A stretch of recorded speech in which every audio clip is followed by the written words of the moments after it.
Hello students, स्वागत है आपका आईसीटी वर्चुअल क्लासेस में। मैं हूं कविता, आपकी साइंस टीचर। उम्मीद करती हूं आप सभी अच्छे होंगे और स्वस्थ होंगे।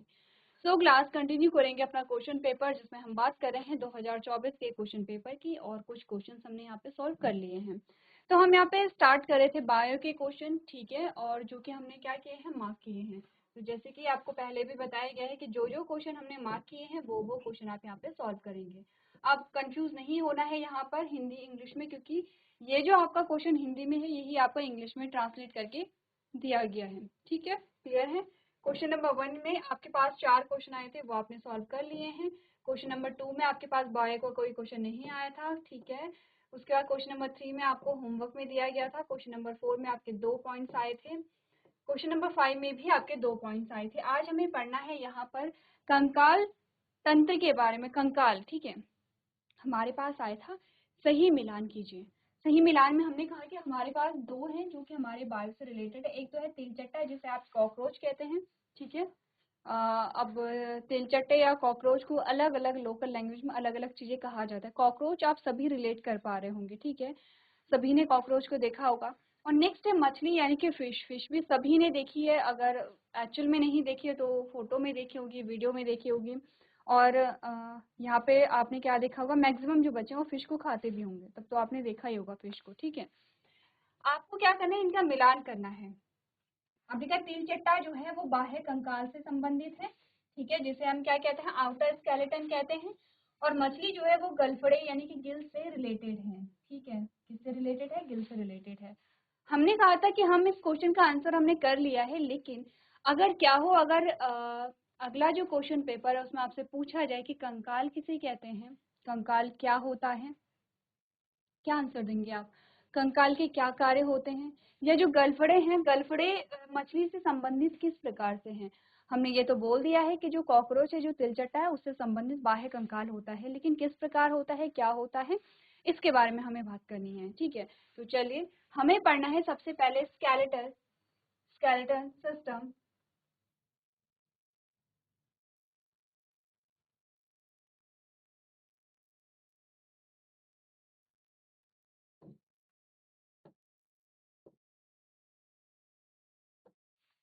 चलिए,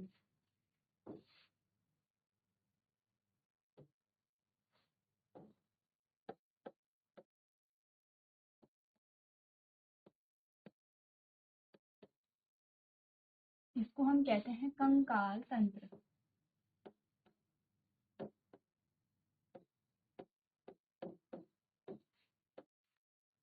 ठीक है। चलिए, क्या होता है कंकाल तंत्र? तो हमने कहा, अगर हम अपनी नॉर्मल लैंग्वेज में देखें कि कंकाल तंत्र किसे कहते हैं, हमने कहा जो हड्डियां होती हैं, हड्डियां आप सभी ने देखी हैं, बोन्स जो होते हैं, आपकी पूरी जो बॉडी है उसमें हड्डियां पाई जाती हैं। जितने भी जीव जंतु आपने देखे होंगे, जैसे गाय है, जैसे भैंस है, जैसे डॉगी होते हैं, इन सभी, ये सभी क्या होते हैं, इनमें हड्डियां पाई जाती हैं। अगर मैं आपसे पूछूं कि आपके शरीर का निर्माण किससे हुआ है, आपके शरीर का निर्माण किन चीजों से हुआ है, तो सबसे पहले आप कहेंगे कि हमारे शरीर का जो निर्माण हुआ है वो किससे हुआ है, यहाँ पे कोशिका से। हमने क्या बोला था, कोशिका बोला था, सेल बोला था। सेल क्या होती है? एक बहुत छोटा सा स्ट्रक्चर होता है, उससे पूरे हमारे शरीर का निर्माण होता है। तो एक सीक्वेंस हमने देखा था, हमने कहा था कोशिका,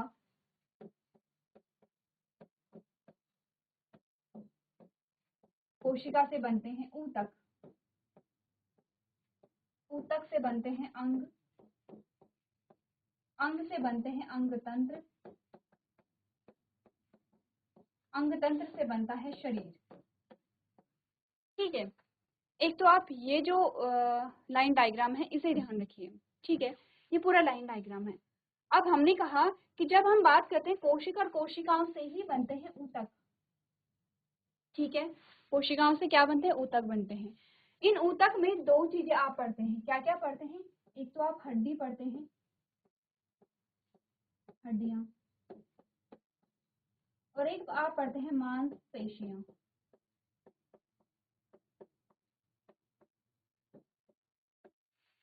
मांसपेशियां, ठीक है। जो आपकी जैसे मांसपेशी होती है, ठीक है, मांसपेशी यानी कि जो आपकी मसल्स होती हैं, ठीक है। इसी के साथ आप त्वचा देखते हैं, जो त्वचा भी आप यहाँ पे पढ़ते हैं। अगर हमें ये सब नहीं आता है, अगर आप किसी जैसे कि आप अपने घर में अपने बड़ों से पूछेंगे, आप अपने ग्रैंड पेरेंट्स से पूछेंगे, अपने हो सकता है कि आपके पेरेंट्स जो हैं उनको नॉलेज हो यहाँ पर, उन्होंने बायो पढ़ी हो, लेकिन हमारे जो ग्रैंड पेरेंट्स होते हैं या फिर आपके आसपास के जो गांव के लोग होते हैं जिन्होंने बायो नहीं पढ़ी है, जिन्हें बायो नहीं आती, उन्हें अगर आप पूछेंगे,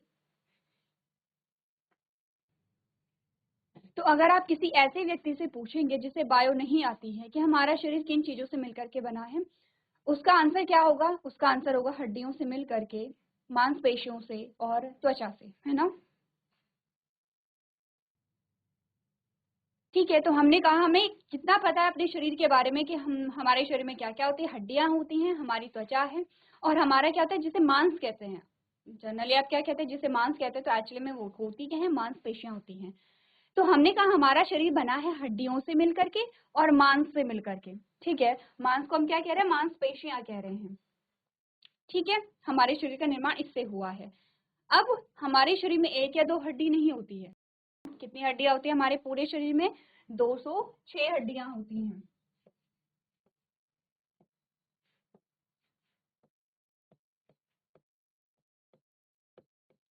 206 हड्डियां होती हैं हमारे शरीर में, ठीक है।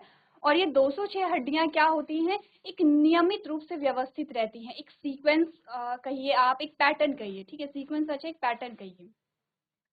आपने कहा एक पैटर्न होता है, ठीक है, और पैटर्न वाइज क्या होता है, ये हड्डियां जो होती है अरेंज होती हैं। जैसे कि आपने कहा कि हमारे जो शरीर का जो स्ट्रक्चर है, हमारे शरीर की जो संरचना है वो कैसी है, किस प्रकार की है, आपने कहा सब में सेम होती है, सारे मनुष्य एक जैसे दिखते हैं आपको, कि पहले क्या होगा, हेड वाला पोर्शन होगा, फिर शोल्डर होते हैं, फिर आपके हाथ होते हैं, ठीक है, फिर आपकी रिब्स होती हैं, रिब्स के बाद आपका एब्डोमेन एरिया होता है, यानी कि जो पेट है आपके, फिर दो पैर होते हैं, और सब में ये जो स्ट्रक्चर है वो सेम होता है। आप देख रहे हैं कि सभी में क्या है, सेम स्ट्रक्चर है। ऐसा क्यों पॉसिबल है?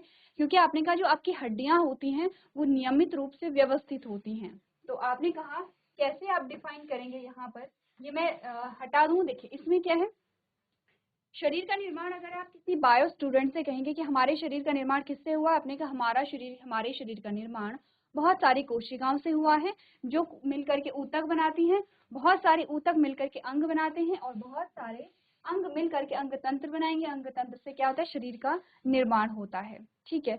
लेकिन अगर हम साधारण भाषा में कहें कि हमारा शरीर किन चीजों से मिलकर के बना है, आपने कहा हड्डियों से मिलकर के बना है, मांसपेशियों से मिलकर के बना होता है, ठीक है।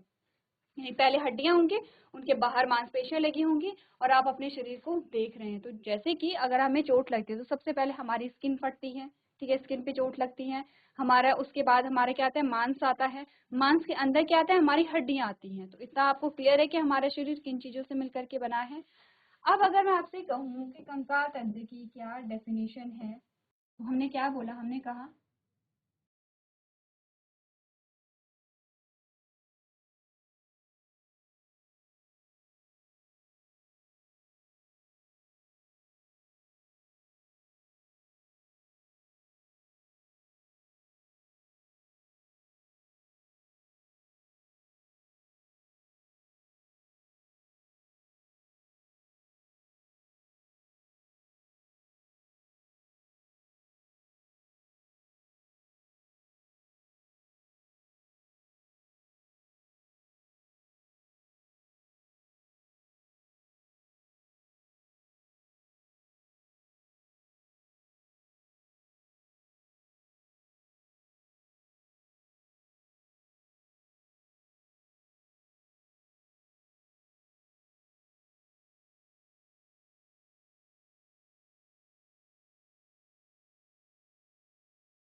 लीजिए आपकी डेफिनेशन आ गई है। क्या बोला गया डेफिनेशन में, आप देखिए, आपने कहा विभिन्न हड्डियां नियमित रूप से व्यवस्थित होकर एक ढांचे का निर्माण करती हैं, जिससे शरीर को निश्चित संरचना प्राप्त होती है। ठीक है, हड्डियों के इस ढांचे को क्या कहा जाता है? कंकाल तंत्र कहा जाता है। क्या कहा जाता है?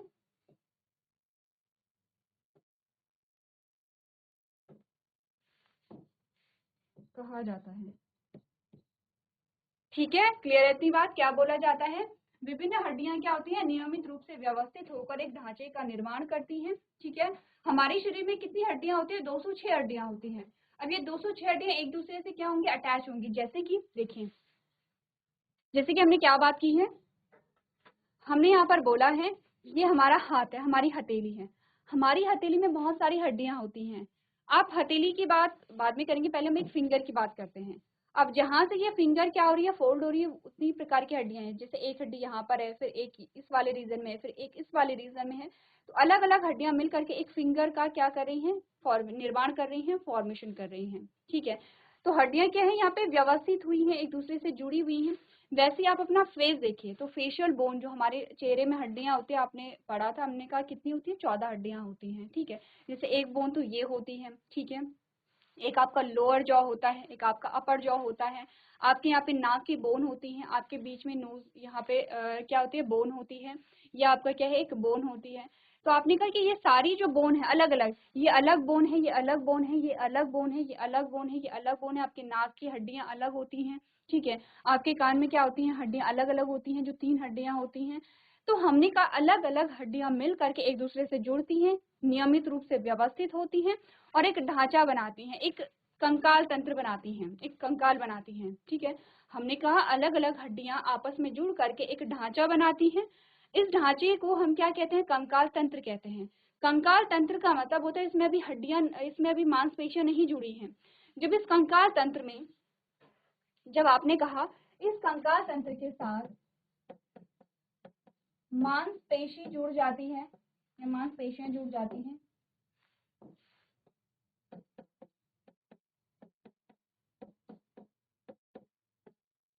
तब ये क्या बनाती हैं? शरीर का निर्माण करती हैं। तब हम इसे शरीर कहेंगे।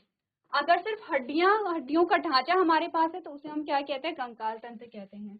अब आप क्या करेंगे? आपकी बायो की लेबोरेटरी होगी। ठीक है, बायो की लैब होगी आपकी, और वहां पर आप जाएंगे, आपको वहां पे या तो आपके लैब में कंकाल तंत्र होगा, पूरा कंकाल तंत्र नहीं है तो कुछ बोन्स होंगी, कुछ हड्डियां होती हैं आपके यहाँ पे, कुछ ना कुछ हड्डियां तो वहां पे रखी होंगी। आप देखेंगे कि इसी प्रकार से हड्डियां जोड़ करके क्या बनाते हैं? कंकाल तंत्र बनाती है। जब चैप्टर आप पढ़ रहे थे तब आपने कंकाल तंत्र देखा था किस प्रकार का दिखता है। सबसे पहले डेफिनेशन नोट करनी है, उसके बाद हम बात करेंगे टाइप्स ऑफ स्केलेटन सिस्टम, यानी कि कंकाल तंत्र के कितने प्रकार होते हैं उसके बारे में हम बात करेंगे। तो एक बार आप लोग डेफिनेशन नोट कर लेंगे यहाँ पर, या पढ़ लेंगे। ठीक है, नोट नहीं भी करना है तो पढ़ लेंगे, जिससे कि आपको समझ आ जाए और आप इसका आंसर यहाँ पर लिख लें।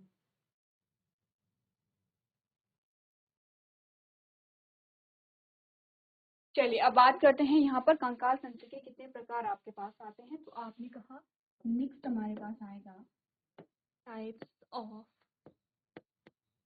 स्केलेटन सिस्टम, यानी कि कंकाल तंत्र के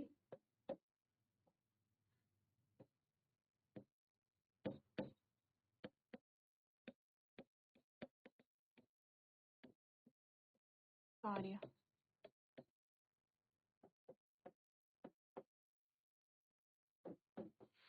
और कंकाल तंत्र के प्रकार, कार्य नहीं होंगे, प्रकार होंगे। ठीक है, कार्य के बारे में हम इसके बाद बात करेंगे। कंकाल तंत्र के प्रकार में हम क्या देखते हैं? हमने कहा कंकाल तंत्र हमारे पास 2 प्रकार का आता है। एक तो आता है एक्सोस्केलेटन और एक आता है एंडोस्केलेटन। ठीक है, तो सबसे पहले हम बात करेंगे एक्सोस्केलेटन के बारे में, और फिर हम बात करेंगे यहाँ पे एंडोस्केलेटन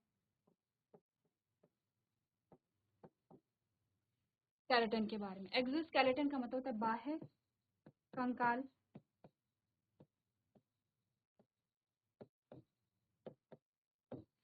और एंडोस्केलेटन का मतलब होता है अंतः कंकाल।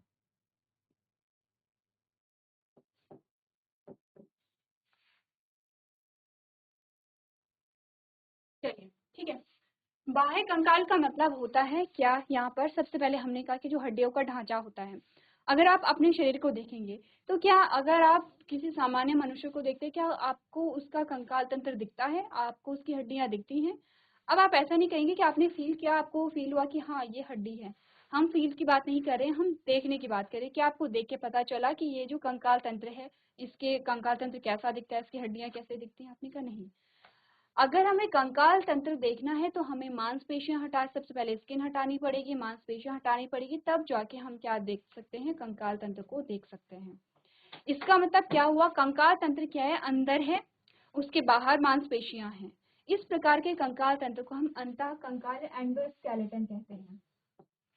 एंडो का मतलब होता है अंदर, स्केलेटन का मतलब कंकाल, कि जो कंकाल क्या है, अंदर है बॉडी के, उसे हम क्या कहेंगे, एंडोस्केलेटन यहाँ पर कहेंगे। ठीक है। इसी के जस्ट अपोजिट हमने कहा कि अगर कंकाल तंत्र बाहर हो और आपको दिखे कि हाँ ये कंकाल तंत्र है, जैसे कि कॉकरोच में होता है। अब आप सोचेंगे कि आपने कॉकरोच को देखा है, लेकिन हड्डियां तो ऐसे देखी नहीं है आपने। तो देखिए, हमारी हड्डियों में और कॉकरोच की हड्डियों में डिफरेंस होता है। ऐसा नहीं है कि जितनी स्ट्रॉन्ग हमारी हड्डियां होती है उतनी स्ट्रॉन्ग उनकी हड्डियां नहीं होती हैं। उनका कंकाल तंत्र हमसे बहुत अलग होता है। लेकिन आपने कहा उनका कंकाल कैसा होता है, उनका कंकाल बॉडी के बाहर होता है। जैसे कि अगर आप आउटर पार्ट देखेंगे, कभी आपको, अगर आपको डर नहीं लगता है कॉकरोच से, वैसे कॉकरोच कुछ करते नहीं है, तो जैसे आपने अगर कॉकरोच को कैप्चर किया तो आप सिर्फ उसको ऊपर वाला जो पार्ट है अगर उससे टच करेंगे तो आपको हार्ड फील होगा उस पार्ट के अंदर। जैसे कि फॉर एग्जांपल आपने टच किया ये वाला पोर्शन, ठीक है, ये वाला पोर्शन है, ठीक है, ये वाला पोर्शन आप टच करेंगे आपको हार्ड फील होगा। और अंदर अगर आप, जहाँ के उसके पैर होते हैं, ठीक है, जो अंदर वाला पोर्शन होता है, जब आप उसे टच करेंगे आपको बहुत सॉफ्ट फील होगा। तो ये जो बाहर वाला पोर्शन होता है, ये क्या होता है, यहाँ पे कंकाल होता है उनकी, क्या होते हैं यहाँ पे, स्केलेटन सिस्टम होता है। अब डिफरेंस होता है, हमने कहा सभी जीव जंतु एक जैसे तो नहीं होते हैं। जैसी हड्डियां हमारी होती हैं वैसी हड्डियां फिश की होती हैं। आप सभी ने फिश खाई होगी, सभी ने नहीं खाई होगी, मैक्सिमम बच्चों ने खाई होगी। तो मछलियाँ की जो हड्डियाँ होती हैं वो अलग होती हैं हमसे, ठीक है। वैसे ही बर्ड्स जो होती हैं उनकी जो हड्डियाँ होती हैं वो हमसे अलग होती हैं, ठीक है। वैसे जो कॉकरोच है उसकी जो हड्डियाँ हैं वो हमसे क्या होंगी, अलग होंगी। तो हमें अगर पूछा जाए, अगर मैं आपसे पूछूं कि मनुष्य में कौन सा, किस प्रकार का कंकाल तंत्र पाया जाता है, अगर मैं आपसे पूछूं मनुष्य में किस प्रकार का कंकाल पाया जाता है,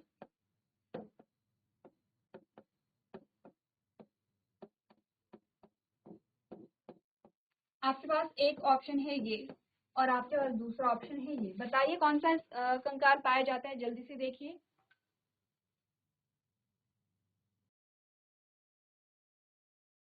चलिए, तो हमने अभी क्या बोला था, जब हमने यहाँ पे कंकाल तंत्र के प्रकार यहाँ पे डिस्कस किए थे, तो आपने कहा मनुष्य में जो पाया जाता है वो अंतः कंकाल या एंडोस्केलेटन पाया जाता है, ठीक है। इसका नेक्स्ट जो क्वेश्चन हमारे पास आया था, जो मछलियां होती हैं उसमें क्या पाए जाते हैं, गिल्स पाए जाते हैं, गलफड़े पाए जाते हैं। तो जो गलफड़े होते हैं या जो गिल्स होते हैं वो मछलियों का क्या होता है, एक प्रकार का अंग होता है। इसमें होता क्या है, इसमें यहाँ पर जो एक अंग होता है जिसमें मछलियाँ क्या होती है, सांस लेती हैं इन गलफड़ों के द्वारा, ठीक है। मछलियों में क्या आता है, रेस्पिरेशन होता है। और ये सांस कैसे लेती, क्योंकि इन्हें भी क्या चाहिए, ऑक्सीजन चाहिए। और ऑक्सीजन कैसे लेते हैं, ये पानी में घुली हुई ऑक्सीजन को लेते हैं। तो किसके द्वारा लेते हैं, गिल्स या गलफड़ों के द्वारा लेते हैं। क्लियर है, आगे बढ़े।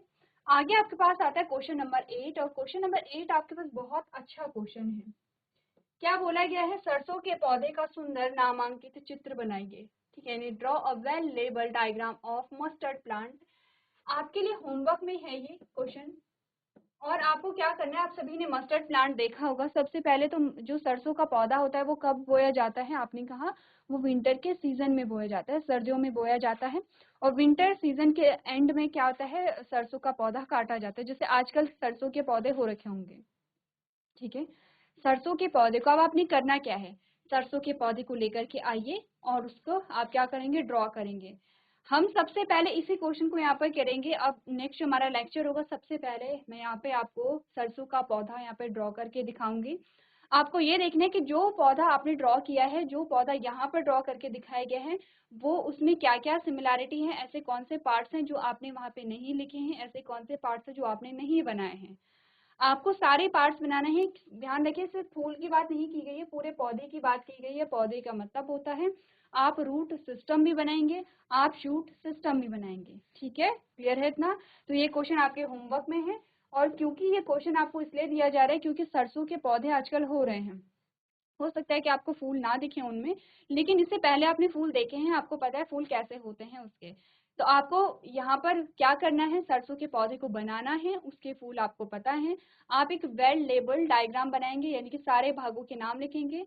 आपको रूट सिस्टम के भी सारे भाग लिखने, शूट सिस्टम के भी सारे भाग लिखने हैं और बनाने हैं। ठीक है, क्लियर है? तो चलिए, ये क्वेश्चन हमारे लिए क्या होगा, होमवर्क में होगा, और कल आप क्या करेंगे, यहाँ पर इस क्वेश्चन का आंसर करेंगे। अभी नेक्स्ट बात करते हैं क्वेश्चन नंबर 10 की। और क्वेश्चन नंबर 10, अच्छा, सरसों के पौधे का जब आप डायग्राम बनाएंगे, क्वेश्चन नंबर 8 जो है वो 5 नंबर का आपके पास आता है। तो आपको सारे पार्ट्स यहाँ पे दिखा रहे हैं। क्वेश्चन नंबर 10 जो है वो भी आपके पास 5 नंबर का आता है।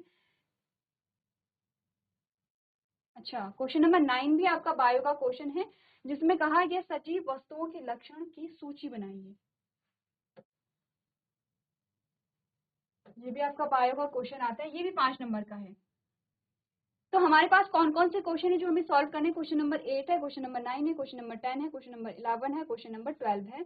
और अब आपके सारे जो क्वेश्चन हैं वो बायो के हैं। ठीक है, क्वेश्चन नंबर 8 हम नेक्स्ट लेक्चर में क्या करेंगे, यहाँ पे डिस्कस करेंगे जब आप होमवर्क करके लेके आ जाएंगे। अभी डिस्कस करते हैं क्वेश्चन नंबर 9, जिसमें कहा गया है सजीव वस्तुओं के लक्षणों की सूची बनाइए, list the common characteristics of living things. जो लिविंग थिंग्स हैं, जो जीवित चीजें हैं आपके पास, उनकी आपको सूची बनानी है। ठीक है,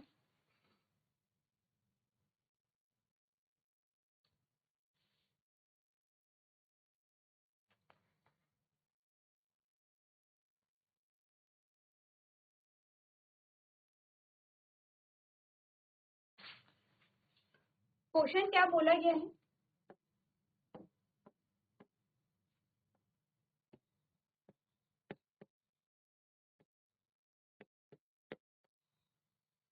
सजीव वस्तुओं के गुण, उनके गुणों की सूची बनानी है। इसका मतलब, इसका मतलब क्या हुआ? आपको क्वेश्चन 5 नंबर का है, तो आपको कम से कम 5 से 6 यहाँ पर क्या लिखने हैं, यहाँ पे सूची बनानी है किसकी, गुणों की। बहुत टफ क्वेश्चन नहीं है, आपको ये बताने के जो सजीव होते हैं, जीव में जीवन पाया जाता है, जो जीवित होते हैं, उनके क्या क्या लक्षण होते हैं। इसके लिए आपको पता होना चाहिए कि निर्जीव और सजीव में क्या अंतर होता है। आपको यही पूछा गया है। अगर आपको पता है कि निर्जीव और सजीव में क्या अंतर है, आपको सिर्फ सजीवों के मापे क्या बताने हैं, गुण बताने हैं। ठीक है, तो सबसे पहले थोड़ा सा सजीवों के बारे में बात कर लेते हैं। आपने कहा सजीव वस्तुओं के गुणों की सूची, यानी कि आपने कहा लिस्ट ऑफ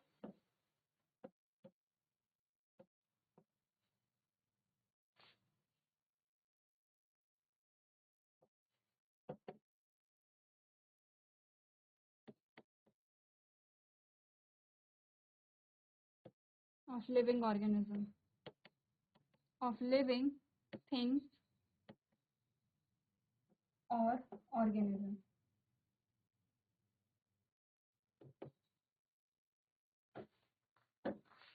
ठीक है, सबसे पहले आपको बताना ये है कि जो सजीव होते हैं, सजीव क्या होते हैं? हमने कहा सजीव यानी कि जिनमें जीवन पाया जाता है। एक बार जल्दी से आप क्या करेंगे, इनके गुणों की सूची खुद बनाएंगे।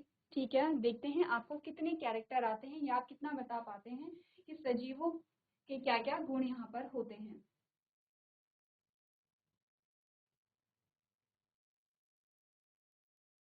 कैरेक्टर, क्योंकि आपको एक से ज्यादा कैरेक्टर यहाँ पर लिखने हैं।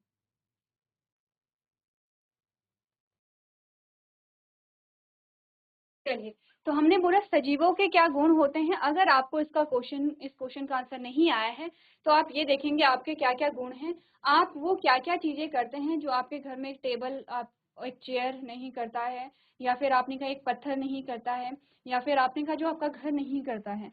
तो आपने कहा क्या आपका घर जो है उसमें श्वसन होता है? मैं सिर्फ एक कैरेक्टर लिख रही हूँ, बाकी के कैरेक्टर क्या करेंगे आप लोग यहाँ पे खुद लिखेंगे। आपने कहा क्या आपके घर की जो टेबल है, आपकी चेयर है, आपके स्कूल की टेबल चेयर है, क्या वो सांस लेते हैं जैसे कि आप सांस लेते हैं? हमने कहा नहीं। तो हमने कहा पहला जो गुण हमारे पास आता है वो क्या आता है, श्वसन आता है। इसे हम क्या कहते हैं, रेस्पिरेशन कहते हैं।